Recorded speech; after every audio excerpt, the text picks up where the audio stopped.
The Second World War is officially recognized as having begun in 1939.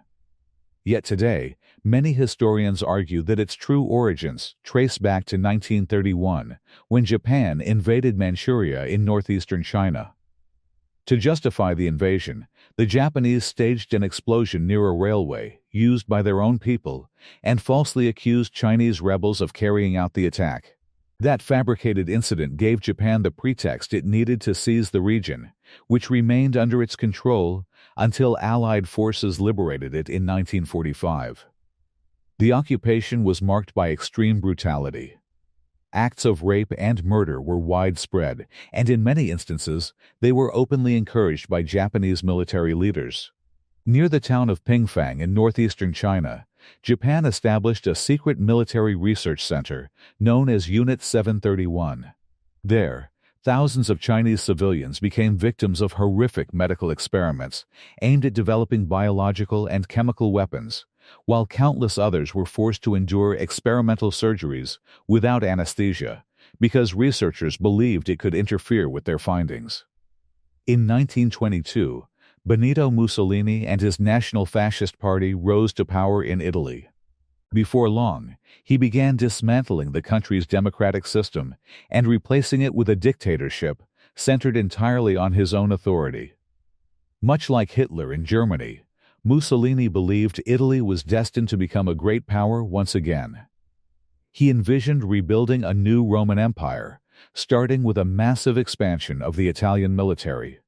He wasted no time putting that military to use, demonstrating his ambitions in 1935 by invading Abyssinia, now known as Ethiopia, to begin establishing his African empire.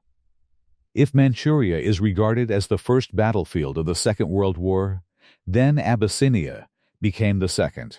As the 1930s unfolded, Hitler's Nazi Party became firmly embedded not only within German politics, but across every level of German society. Many Germans believed they owed the Nazis a tremendous debt because the party had lifted the country out of humiliation, restored national pride, and convinced them that Germany would soon reclaim its position as one of the world's leading powers. Hitler's growing popularity also impressed many foreign observers, some of whom admired him and even sympathized with Germany's treatment after the First World War. One clear example came when Time magazine named Hitler its Man of the Year.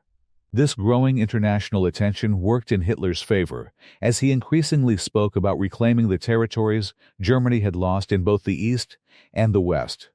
The first real test of how Britain and France would respond to Hitler's new Germany came in 1935 when he reintroduced military conscription, allowing the German armed forces to expand far beyond the limits imposed by the Treaty of Versailles. Yet the Allied powers took no action. Encouraged by their silence, Hitler sent German troops into the Rhineland in 1936. The Rhineland had been demilitarized in 1925 to serve as a protective buffer for France, which, along with Belgium, had occupied the region after Germany failed to pay its war reparations. Hitler secretly instructed his commanders that if they faced any French military resistance, they were to withdraw immediately, because Germany was still unprepared for war. Despite strong protests from France and the League of Nations, the predecessor of today's United Nations, once again, no action was taken. In 1937, British Prime Minister Stanley Baldwin stepped down and was replaced by Neville Chamberlain. Meanwhile, Germany continued expanding its military and turned its attention toward reclaiming German-speaking territories that had become part of Czechoslovakia after the First World War. At the same time, Hitler focused on his birthplace, Austria, determined to bring it into his growing German state. Although this was strictly forbidden under the Treaty of Versailles, Austria and Germany had long shared close cultural and historical ties, with many people in both countries seeing each other as close relatives. Austria even had its own Nazi party, and in January 1938, its members attempted a coup similar to Hitler's failed uprising in 1923. The attempt collapsed, and many leading Austrian Nazis were imprisoned. Hitler's propaganda machine quickly went into action, creating the false impression that ordinary Austrians were rising in support of the jailed Nazis. Using this as an excuse, German troops crossed into Austria on March 12, 1938, claiming they were restoring peace and order. Within weeks, the Austrian government had disappeared, and the country was absorbed into Germany as the province of Ostmark. A referendum claimed that 99% of Austrians supported unification with Germany, an event remembered as the Anschluss. Having secured his homeland within Greater Germany, Hitler declared himself the defender of all ethnic Germans across Europe, especially those living in the Sudetenland, making it clear he intended to absorb that region as well. Another diplomatic crisis erupted when, just as in Austria, the Sudeten German Nazi Party armed itself and demanded autonomy from Czechoslovakia. While the Czech government tried to negotiate with Sudeten German leaders, Britain, France, and Germany held a series of meetings to resolve the crisis. Those talks ended with the Munich Agreement, which effectively gave Hitler permission to pursue his ambitions. No representative from Czechoslovakia was invited to attend. Hitler first occupied the Sudetenland, then, in January 1939, invaded and seized the rest of Czechoslovakia in his first clear act of open aggression against a neighboring nation. The occupation of Czechoslovakia alarmed the powerful Soviet Union, then ruled by the deeply suspicious Joseph Stalin. In Mein Kampf, Hitler had argued that fighting a war on two fronts was one of the main reasons Imperial Germany had been defeated during the First World War. Having already provoked Britain and France, he approached the Soviet Union with greater caution and launched diplomatic efforts to keep Moscow out of any conflict in Western Europe. In August 1939, German Foreign Minister Joachim von Ribbentrop met Soviet Foreign Minister Vyacheslav Molotov in Moscow, where they secretly agreed to divide Eastern Europe into separate spheres of influence, promising not to interfere in each other's territories. The Soviet Union had its own ambitions in Poland and Finland. So Stalin accepted the agreement despite the deep ideological hostility between communism and Nazism. Even so, many believed the partnership would not survive for long. With the Soviet Union temporarily neutralized, Hitler ordered German forces to invade Poland on September 1, 1939. The attack on Poland became the final breaking point for Britain and France. There was no legitimate reason for the invasion beyond the seizure of another nation's territory, so both countries issued Hitler an ultimatum: withdraw immediately or face war. Hitler refused. On September 3rd, Neville Chamberlain addressed the British public, announcing that Britain was officially at war with Germany. Unless we heard from them by 11 o'clock that they were prepared at once to withdraw their troops from Poland, a state of war would exist between us. I have to tell you now that no such undertaking has been received, and that, consequently, this country is at war with Germany. Several of Germany's more cautious generals warned Hitler that the country was still unprepared for another major European conflict. Germany's military plans had expected war with Britain and France to begin around 1945, when its armed forces would possess aircraft carriers, large U-boat fleets, and far stronger armored divisions. To overcome this weakness, German commanders developed a new military strategy known as Blitzkrieg, meaning lightning war. The strategy relied on the rapid coordination of tanks and aircraft to smash through enemy defenses, seize vital objectives, and split opposing armies into isolated groups that could be destroyed one by one. Most importantly, Blitzkrieg aimed to achieve fast victories instead of long wars of attrition, which Germany could not sustain. The tactic was first unleashed in Poland, where the Polish army proved completely unprepared for this new style of warfare. In less than a month, the Polish army had been crushed, and Germany's armed forces, the Wehrmacht, began securing their positions across western Poland.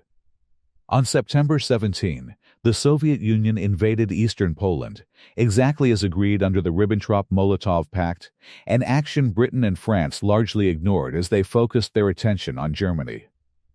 On October 6, 1939, Poland disappeared as an independent nation, leaving Nazi Germany and the Communist Soviet Union sharing a common border. Britain's and France's declarations of war sent political shockwaves throughout Europe, yet little actual fighting followed. Belgium, the Netherlands, and Norway all declared themselves neutral, while the battlefield remained unusually quiet. Since Britain and France had little ability to rescue Poland, they instead prepared for the moment Hitler would attack in the West. This period became known as the Phony War, when both sides carried out nearly every activity associated with war except full-scale combat. France mobilized its army along the frontier, while Britain assembled the British Expeditionary Force, or BEF, and deployed it to France, much as it had done in 1914. At sea, German U-boats and surface raiders hunted unprotected merchant vessels, while in the air British bombers struck German shipping and scattered propaganda leaflets over the Ruhr. During one leaflet mission on September 9, RAF Whitley bombers accidentally crossed into Belgian airspace and were intercepted by Belgian fighters. One bomber was forced to land, while two others were mistakenly destroyed by British anti-aircraft fire. Far away in the South Atlantic, another dramatic chapter was unfolding that would become one of the war's most famous naval stories. The German pocket battleship Graf Spee had been attacking British merchant ships, capturing their crews before sinking the vessels. Those prisoners were transferred to the support ship Altmark for transport back to Germany. Eventually, 3 British cruisers engaged the Graf Spee in battle, inflicting enough damage to force it into the neutral port of Montevideo in present-day Uruguay for repairs. While the ship remained there, British intelligence spread false reports through local newspapers, claiming that a massive Royal Navy fleet was waiting outside the harbor to destroy it. The German captain believed the reports were true, concluded escape was impossible, and deliberately scuttled his own warship. In reality, no such fleet existed, but the deception likely saved thousands of lives. A few weeks later, British commandos boarded the Altmark and successfully freed many captured British merchant sailors. Everyone understood that the phony war could not continue forever, and it was only a matter of time before Hitler launched his offensive into Western Europe. Before that happened, Britain and France decided to intervene in Norway, a neutral country whose ports, together with neighboring Sweden, helped supply Germany with vital iron ore. Fearing the loss of these essential resources, Hitler ordered German forces to invade Norway on April 9. The Norwegian campaign lasted until June 10, by which time British and French forces had already withdrawn, leaving Norway under German control. The failure of the Norwegian campaign forced Neville Chamberlain to resign as Prime Minister on May 10. After Lord Halifax declined the position, Winston Churchill was chosen to replace him. As First Lord of the Admiralty, Churchill was still benefiting from the success surrounding the Graf Spee operation. Although his appointment surprised many within the political establishment, he remained highly respected by the British public. Churchill soon formed a national coalition government that included members from the country's major political parties, effectively placing normal democratic politics on hold for the duration of the war. Addressing the nation, he bluntly declared that he had nothing to offer except blood, toil, tears, and sweat across the English Channel. France had spent more than a decade preparing for another war with Germany by building the Maginot Line, a massive chain of heavily fortified defenses along its eastern border. The entire system was planned with the belief that the next war would resemble the trench warfare of the First World War, but it suffered from a major weakness. The line stretched only as far north as the Belgian border, and contrary to popular belief, it was never a continuous wall. Several gaps were deliberately left, where military planners believed forests and hills would provide enough natural protection. Constructing the Maginot Line consumed enormous amounts of manpower and resources, leading many to worry that France had placed nearly all of its faith in a single defensive strategy. Hitler studied the situation and immediately recognized the solution. Rather than attacking the fortifications directly, he would simply bypass them by invading through Belgium and the Netherlands. Like Kaiser Wilhelm before him in 1914, he paid little attention to Belgium's, or anyone else's, claims of neutrality when they stood in the way of his plans. On May 10, 1940, Germany launched its offensive in the west, rapidly overrunning Belgium, Luxembourg, and the Netherlands before driving deep into the heart of France. Instead of protecting the country, the Maginot Line had merely shifted the fighting into neighboring nations, effectively handing even more of Europe to Hitler. German forces swept across France, making devastating use of their tanks and air power, despite being outnumbered on paper. In fact, many German tanks were technically inferior to those used by the Allies in 1940, but German tactics were vastly more effective. The British and French ultimately found themselves outmatched by the feared German Messerschmitt Bf 109 fighter, suffering heavy losses in the skies. Yet another German aircraft would become even more infamous during the Battle of France. The Junkers Ju-87 Stuka dive bomber could strike tanks, bridges, and other targets with remarkable precision, spreading fear among soldiers on the ground. Later versions were fitted with sirens that produced a terrifying scream during their dives, turning the aircraft into both a deadly weapon and a powerful tool of psychological warfare. The Allies faced an even greater problem as Germany's rapid victories and the failure of the Maginot Line shattered French confidence. Although the French army and the British Expeditionary Force fought with determination, a growing sense of hopelessness quickly spread through their ranks. It soon became clear that France was on the verge of collapse, prompting Britain to prepare plans to evacuate the BEF back across the Channel, where it could help defend the homeland against what now seemed to be an unavoidable German invasion. The operation, known as Operation Dynamo, gathered an enormous fleet of fishing boats, pleasure craft, lifeboats, and even small rowing boats along England's southeastern coast. Their mission was to cross the Channel to Dunkirk, where the remaining British troops, along with surviving French and Belgian forces, had been trapped in a narrow pocket along the French coastline. Surrounded by German armies, the soldiers at Dunkirk waited anxiously, uncertain whether rescue, capture, or death awaited them. Hitler intended to send his army forward and destroy the trapped forces once and for all.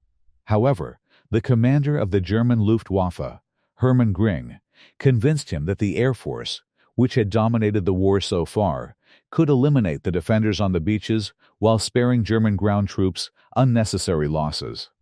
Göring also hoped the victory would strengthen his standing with Hitler over his rivals within the Nazi leadership. The evacuation began on May 27, 1940, as the fleet of small civilian boats headed toward the beaches to ferry soldiers out to waiting Royal Navy ships. The Luftwaffe launched relentless bombing raids, inflicting severe casualties on the retreating troops. But for the first time in the war, German air superiority faced a serious challenge. Because Dunkirk was within range of British fighter aircraft operating from England, fierce air battles erupted above the beaches and the sea. The evacuation continued under constant attack until June 4th, when it finally ended with an astonishing 338,000 soldiers safely rescued. The evacuation was celebrated across Britain as a remarkable success, but those leading the country understood the harsh reality. The campaign in France had cost the relatively small British army around 68,000 men, while enormous quantities of artillery, tanks, transport vehicles, and other vital equipment had been abandoned. Resources that would be desperately needed if Germany invaded Britain. Churchill cautioned against excessive celebration, reminding the nation that wars were not won through evacuations alone. Shortly after Dunkirk, another tragedy unfolded that has often been overlooked by history. The British ocean liner RMS Lancastria was evacuating British civilians and military personnel from the French port of Saint-Nazaire as part of Operation Ariel. At 3:50 p.m. on June 17, German aircraft bombed the overcrowded ship. No one knows exactly how many people were aboard because every available space had been packed with evacuees, but historians estimate that between 3,000 and 6,000 people lost their lives, making it the deadliest maritime disaster in British history. Even the lowest estimates place the death toll at roughly twice that of the Titanic. Fearing the impact on public morale, the British government quickly suppressed news of the disaster. On June 10, 1940, Mussolini officially joined the war on the side of Nazi Germany, declaring war against Britain and France, although Italian forces played only a limited role during the fighting in France. Just 15 days later, on June 25, after only 46 days of fighting, Hitler achieved what Kaiser Wilhelm had failed to accomplish in 4 years by defeating and occupying France. Germany did not take control of the entire country. Instead, France was divided into 2 parts, with the northern half occupied by Germany, while the southern region was governed by the Vichy French regime, a government that effectively served under German control. France's surrender also raised a new concern for Churchill. He feared that the powerful French navy might fall into German hands and be used against Britain. In one of the war's most controversial decisions, Churchill ordered the Royal Navy on July 3 to demand the surrender of the French fleet anchored at Mers el-Kabir in French Algeria. When the French commanders refused, British warships opened fire, killing 1,297 French sailors and sinking or severely damaging 8 French vessels. With France defeated, Hitler turned his attention to Britain and considered his next move. He had little interest in destroying the country outright because he believed doing so would simply hand the British Empire over to the United States, whose attitude toward Germany had become increasingly hostile after the invasion of Poland. Convinced that Britain had been exhausted by France's defeat, Hitler offered peace, but Churchill firmly rejected the proposal, even though he understood that Britain's chances of stopping a full-scale German invasion were far from certain. As a result, Hitler ordered his military commanders to prepare Operation Sea Lion, the planned invasion of Britain. At the same time, Germany and Mussolini's Italy met with Japanese representatives to negotiate an alliance aimed at countering the growing influence of the United States. Those discussions eventually led to the signing of the Tripartite Pact on September 27, 1940, marking the official formation of what history now knows as the Axis powers. Unlike Germany's earlier military campaigns, invading Britain presented a major challenge: the English Channel. German military planners agreed that any invasion could only take place during the summer because the rough weather of autumn and winter would make a crossing far too dangerous. Before any troops could be sent across, however, Germany first needed to eliminate Britain's air force. Without air superiority, German soldiers packed into invasion barges would become easy targets for British aircraft during the crossing. While Germany prepared for the operation, Churchill prepared Britain for a desperate defense. Declassified government records later revealed just how far he was willing to go if German troops landed on British soil. He ordered that British forces should use chemical and even biological weapons against any invasion force, repeatedly declaring, "It is our country, and we can do what we want to defend it." On July 10, 1940, the German Luftwaffe launched its campaign to destroy the Royal Air Force, marking the beginning of the Battle of Britain. German confidence remained high after the rapid victories in Poland and Western Europe. This time, however, the Luftwaffe faced a well-organized and highly coordinated air defense system centered around RAF Fighter Command, under the leadership of Sir Hugh Dowding. Fighter Command was equipped with 2 of the world's finest fighter aircraft, the Hawker Hurricane and the more advanced Supermarine Spitfire. Its ranks were also strengthened by volunteer pilots from across the British Commonwealth, as well as France, the Netherlands, Poland, and even the United States.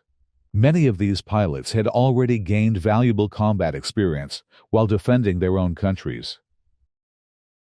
Over the following weeks, the RAF stood its ground against overwhelming numbers of German aircraft, although it paid a heavy price as Luftwaffe bombers repeatedly struck its airfields in an effort to destroy the support network behind Britain's fighter defenses. On August 13, 1940, such a massive wave of German aircraft attacked Britain that Churchill was warned the long-feared invasion had finally begun.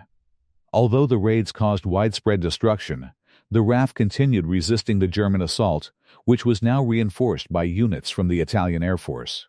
By September, fighter command had reached its lowest point in both available aircraft and experienced pilots. Then, the situation began to change. British aircraft production increased until it exceeded combat losses, while newly trained pilots steadily entered the fight. Even so, the relentless damage to Britain's airfields remained a serious concern. Hitler, meanwhile, had no idea that the RAF was recovering. Gring assured him that Britain's fighter force was barely capable of putting aircraft into the sky. After British bombers struck targets in Berlin in retaliation for the accidental bombing of London by German aircraft, Hitler ordered the Luftwaffe to stop concentrating on RAF airfields and instead unleash devastating attacks against London and other British cities. He believed that relentless bombing would break civilian morale, force Churchill to surrender, and make an invasion unnecessary. It proved to be a disastrous decision. Fighter Command gained the breathing space it needed to repair damaged airfields, reorganize its forces, and rebuild its strength. By the time Hitler realized his mistake, summer was ending. The weather was becoming unsuitable for an invasion. RAF, Fighter Command, remained a formidable obstacle, and Britain's coastal defenses had grown too strong for Operation Sea Lion to succeed. Although Germany managed to occupy the British Channel Islands, the British mainland escaped invasion, just as it had during the First World War. As war spread across Europe once again, the conflict quickly reached the overseas territories, controlled by the continent's colonial powers. Britain and France possessed vast lands throughout Africa, territories that Mussolini had long envied. When Italy entered the war alongside Germany by declaring war on Britain and France, Mussolini saw his opportunity to invade those colonies from Italian-held regions such as Ethiopia, Somaliland, and, most importantly, Libya, which bordered British-controlled Egypt. Egypt held enormous strategic value because of the Suez Canal, Britain's vital route to its eastern possessions, including Hong Kong and India, as well as the oil-rich Middle East, whose resources both sides desperately needed. On September 13, 1940, Italian forces crossed into Egypt. With Britain still preparing to defend itself against a possible German invasion, only a relatively small force of British and Commonwealth troops remained to protect the vast desert frontier against the much larger Italian army. At first, the Italians advanced successfully, eventually capturing the key airfield at Sidi Barrani. However, once Hitler abandoned his plans to invade Britain, fresh British troops and equipment were redirected to North Africa under Lieutenant General Sir Richard O'Connor. Before they could fight, however, they had to survive the dangerous journey through the North Atlantic and into the Mediterranean, where the Italian Navy had become the dominant naval force following France's surrender. Despite being heavily outnumbered, the British devised a bold plan to strike the Italian fleet while it remained anchored at Taranto. On the night of November 11, 1940, obsolete Fairey Swordfish biplanes launched from Haus Illustrious and caught the Italians completely off guard. The daring raid severely damaged several major Italian warships, forcing them out of action for months, while repairs were carried out and greatly weakening Italy's ability to disrupt Allied supply routes to North Africa.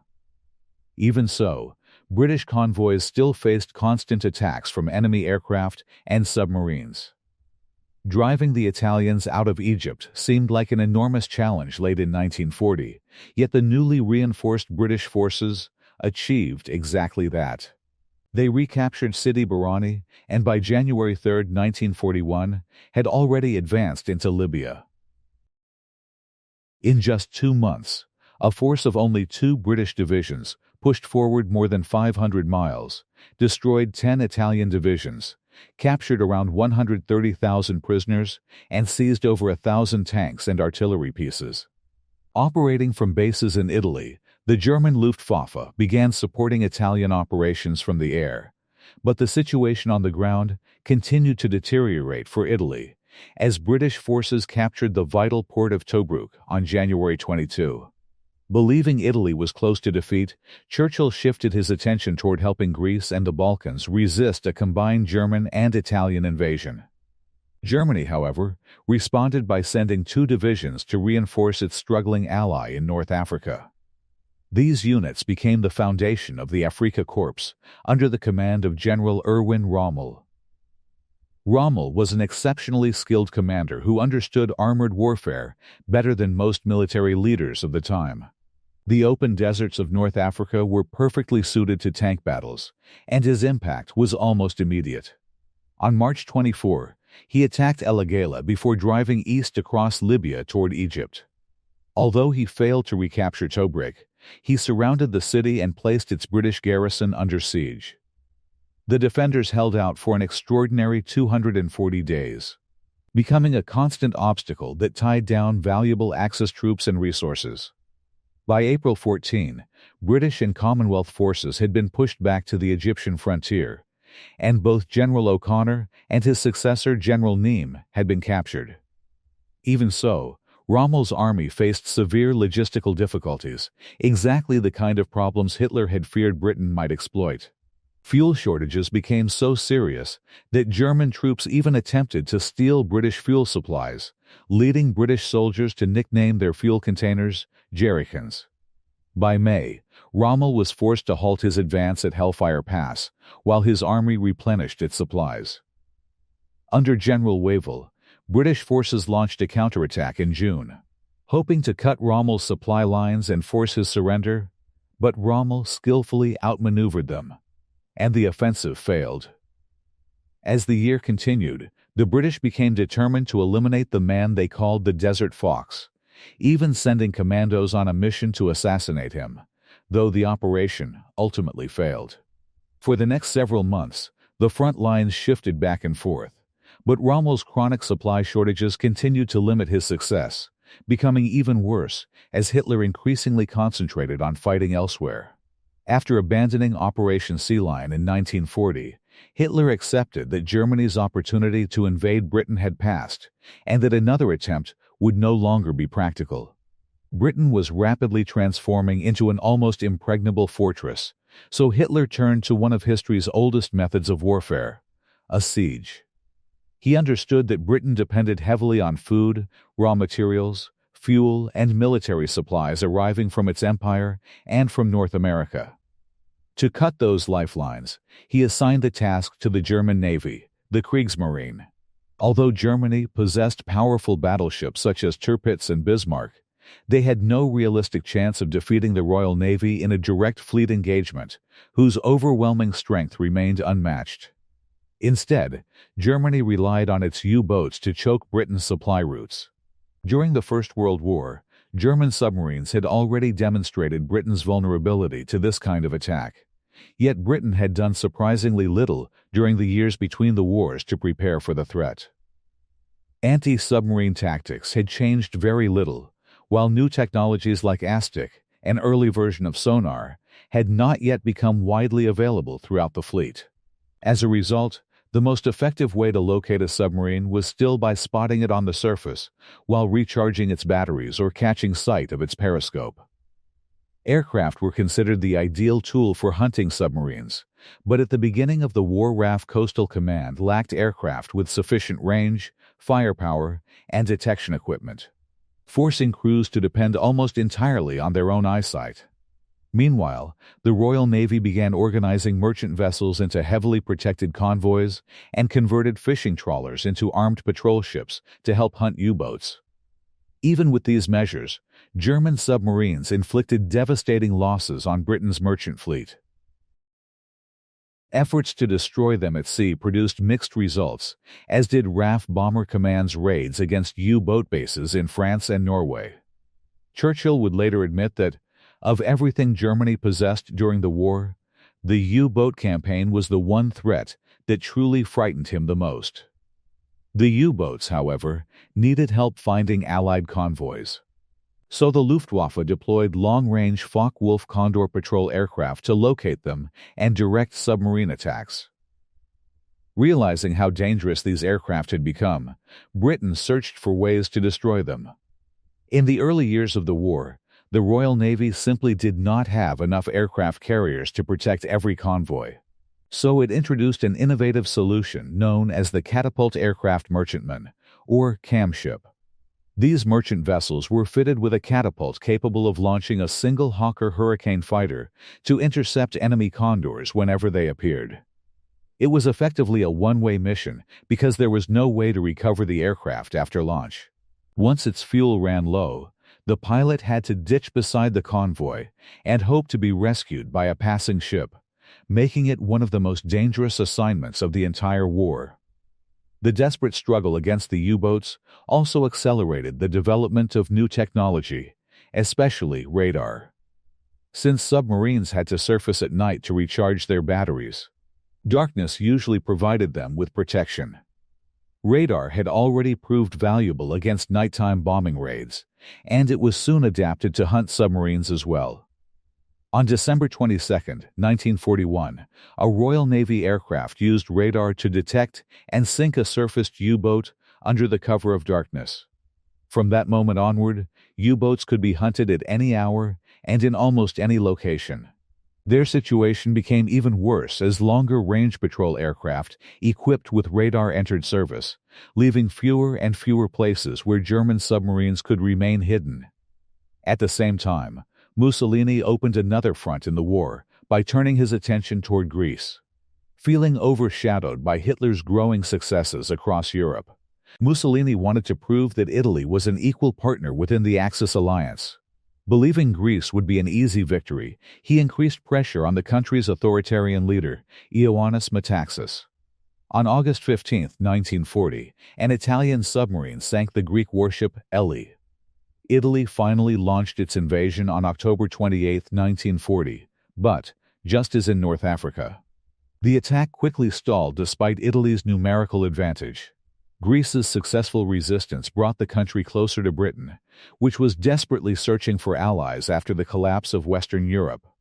That development drew Hitler's attention, and he instructed his general staff to prepare plans for German forces to once again rescue the struggling Italians. Germany, however, shared no direct border with Greece, with Yugoslavia and Bulgaria standing in the way. Hitler demanded that both countries allow German troops to pass through their territory. Bulgaria agreed, and Yugoslavia initially did the same, with both nations joining the Axis alliance. Public opinion inside Yugoslavia, however, remained fiercely anti-German. A military coup overthrew the government, and the new leadership rejected cooperation with Hitler.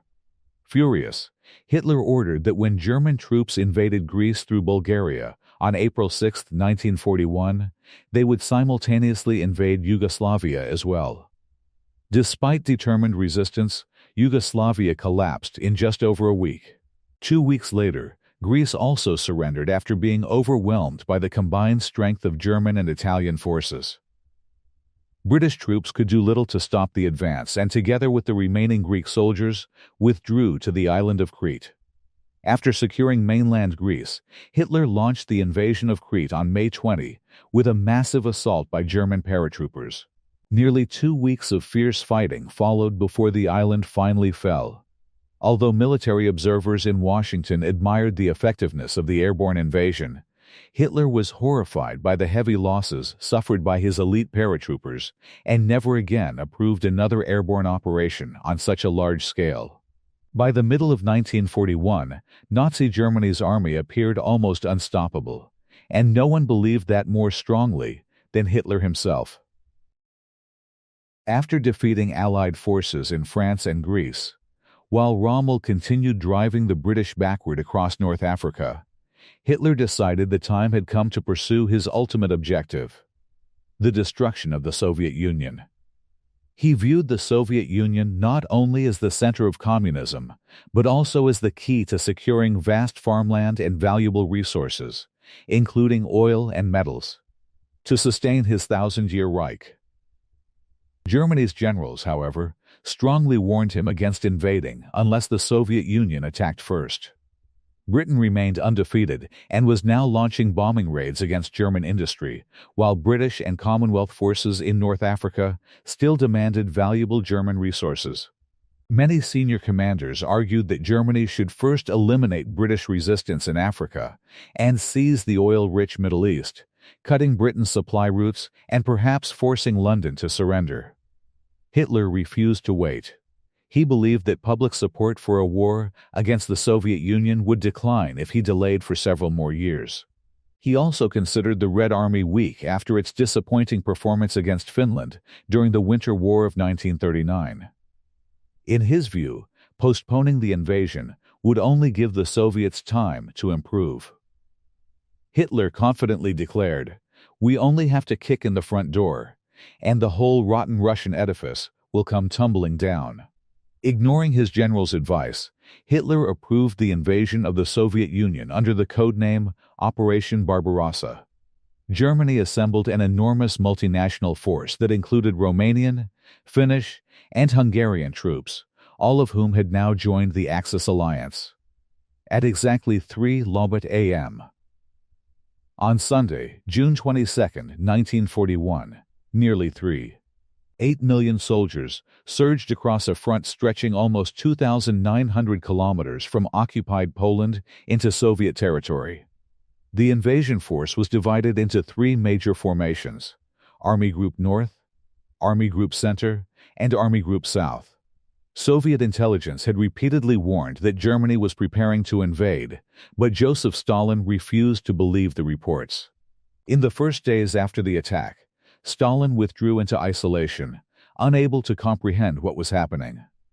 His government, terrified after years of brutal political purges, hesitated to act without his approval. The Soviet army suffered catastrophic losses during the opening stages of the campaign, while much of the Soviet Air Force was destroyed before its aircraft could even leave the ground.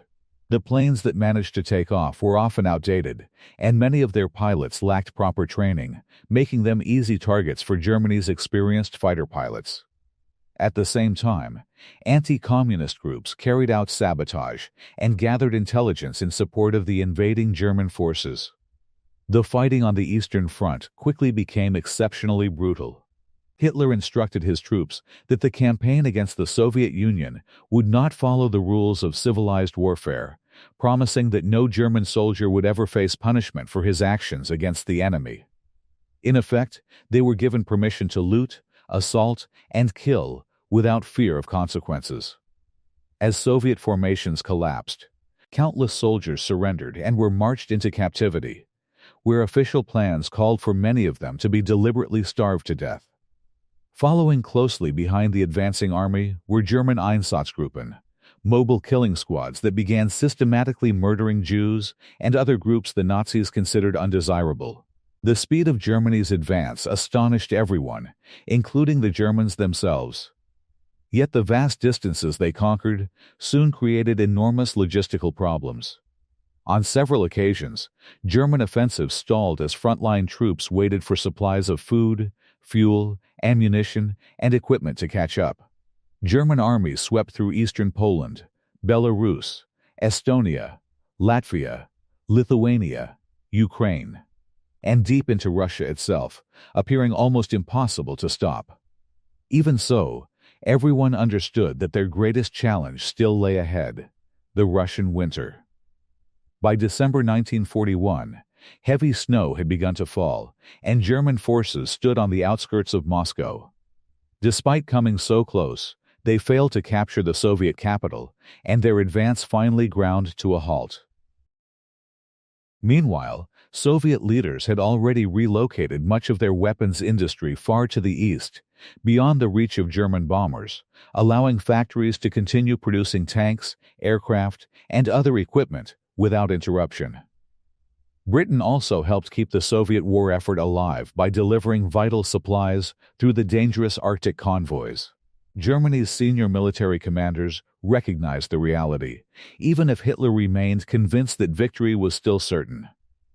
Their opportunity to destroy the Soviet Union quickly had slipped away. The Red Army was now fully committed to the war and far better prepared for a prolonged struggle than Germany itself. In Mein Kampf, Hitler had argued that Germany could never survive a long war fought on two fronts.